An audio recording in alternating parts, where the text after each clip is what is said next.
સંત. હવે આપણા એક બીજા પ્રોફ, જન પ્રોફ છે અલ્હમ્દુલિલ્લાહ, અને એ બી સારું ભોગ આપે છે મદ્રેસામાં, જેમના નામ મુબારક છે હૈદર અલી ઝૈનુલ. પાસે વિનંતી કરું છું કે પોતાના લેક્ચર બારામાં પોતાનો અનુભવ આપણી સમક્ષ રજૂ કરે. બઆવાઝે બલંદ સલાવત. وبه نستعين وهو خير المعين. Chers enfants, salam alaikum wa rahmatullahi wa barakatuh. Beaucoup de choses ont déjà été dites et je vais essayer de les compléter concernant la lecture. Tout d'abord, comme Moula Akbar me l'a cité, le premier verset révélé à notre saint prophète, Iqra. La question que je vous pose aujourd'hui est que pourquoi Allah subhanahu wa ta'ala a dit au prophète de lire, c'est-à-dire Iqra, et ne lui a pas dit d'écouter, Isma', tout en sachant que le saint prophète était illettré. C'est le saint Coran, le surat Al-A'raf, ayat 157 qui nous le dit, que le saint prophète était illettré. Alors pourquoi Allah subhanahu wa ta'ala a dit à quelqu'un qui ne savait ni lire ni écrire de lire? Pourquoi il lui a dit de lire et non pas d'écouter? C'est-à-dire que Allah subhanahu wa ta'ala a enseigné à son prophète de lire pour montrer l'importance de la lecture. Essayez d'imaginer pourquoi Allah subhanahu wa ta'ala n'a pas dit d'écouter, tout simplement. Cela signifie pour nous beaucoup de choses. Si nous voulons avoir le ilm, le savoir, si nous voulons devenir un savant, il nous faudra lire. Il ne suffira pas d'écouter des majalis. Et sachez aussi que lorsque nous écoutons des majalis, des fois il y a des choses que nous ne comprenons pas. Et dans un tel cas, nous ne pourrons pas réécouter les majalis. Et si nous pourrons les réécouter avec un MP3 ou autre, avec vidéo, ces choses pourront encore ne pas être comprises. Mais s'il s'agit d'un livre, on pourra refeuilleter le livre autant de fois que nous le souhaiterons. Nous pourrons regarder un dictionnaire si un mot ne nous est pas compris. Ensuite, je vous cite Imam Ali alayhi salam qui nous explique que la différence entre la vérité et le faux est de 4 doigts. L'oreille et les yeux, 4 doigts. L'injuste dit j'ai entendu, et le juste dit j'ai vu.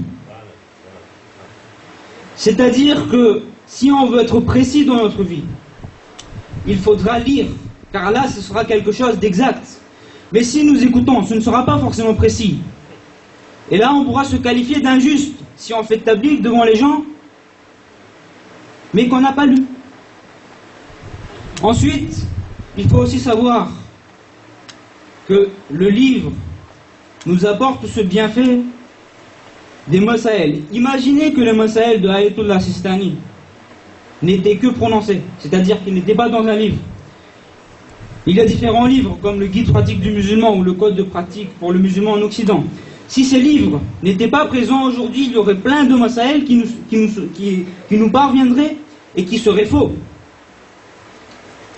Ensuite, il faut savoir que la lecture augmente l'intelligence. Car lorsque vous voulez lire et qu'il y a du bruit, vous vous sentez gêné. Vous avez besoin de silence. Et s'il n'y a pas le silence, vous n'arrivez pas à vous concentrer. Et le fait que vous exigiez ce silence, vous vous concentrez dans votre livre. Et ainsi, votre intelligence sera fermée.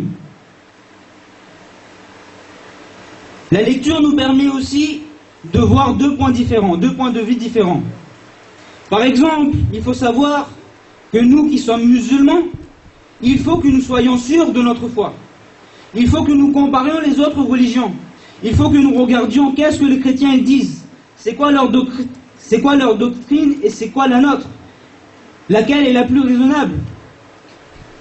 Or, si nous écoutons quelqu'un, si nous allons écouter un chrétien et un musulman, on ne pourra pas faire la part des choses, car lorsqu'on écoute quelqu'un, on met plus de confiance sur la personne.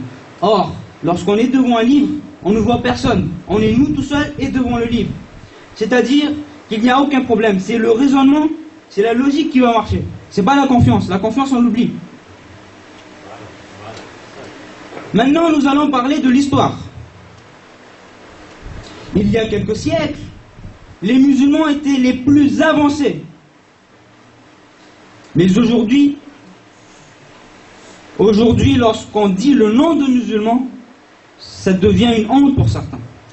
Il y en a certains, j'ai entendu même un élève du madrasa qui me disait, moi je n'aime pas dire à quelqu'un que je suis musulman. Pourquoi est-ce qu'il a honte, celui-là? Or, il y a une époque, dire musulman, dire je suis musulman, c'était un honneur, c'était vraiment faire partie de la communauté la plus avancée. C'était faire partie de la communauté qui était la meilleure. Mais aujourd'hui, pourquoi ce n'est plus le cas?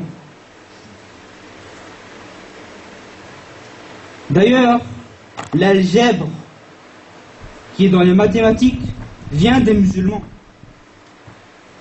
Et sachez donc qu'à l'époque où les musulmans étaient les plus avancés, c'était justement les musulmans qui étaient les plus alphabètes, qui lisaient le plus. Mais arriva une époque où les musulmans ne savaient même plus ce qui se passait autour d'eux.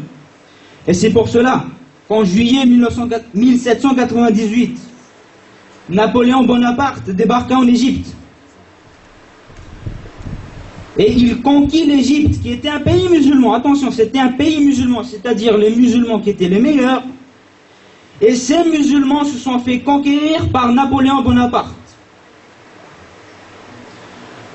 Attention, ils ne se sont pas fait seulement conquérir, mais d'une facilité étonnante. Une facilité étonnante des musulmans. Ceci pour l'histoire. Et pour montrer combien, à cause de l'ignorance, l'ignorance elle vient d'où? L'ignorance vient du fait de ne plus lire.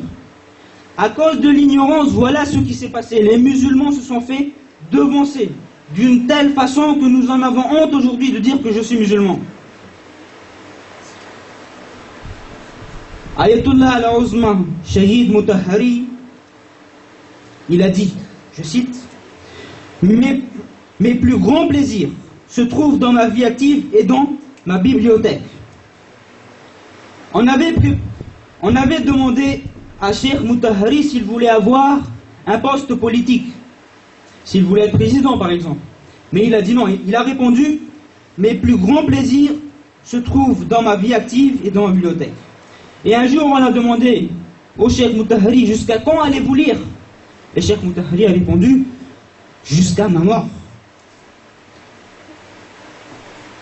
Et Cheikh Mutahhari passait vraiment beaucoup de temps à la lecture. Et cela nous permet aussi de défendre l'islam, de défendre le haqq, la vérité. Pour moi, concernant ma personne, à l'époque où je lisais pas beaucoup, je ne connaissais pas très bien l'islam. Mais du moment où j'ai commencé à entrer dans la lecture, à ce moment, j'ai commencé à connaître vraiment l'islam. Wa akhiru da'wan alhamdulillahi rabbil alamin. Sallu ala Muhammad wa ali Muhammad.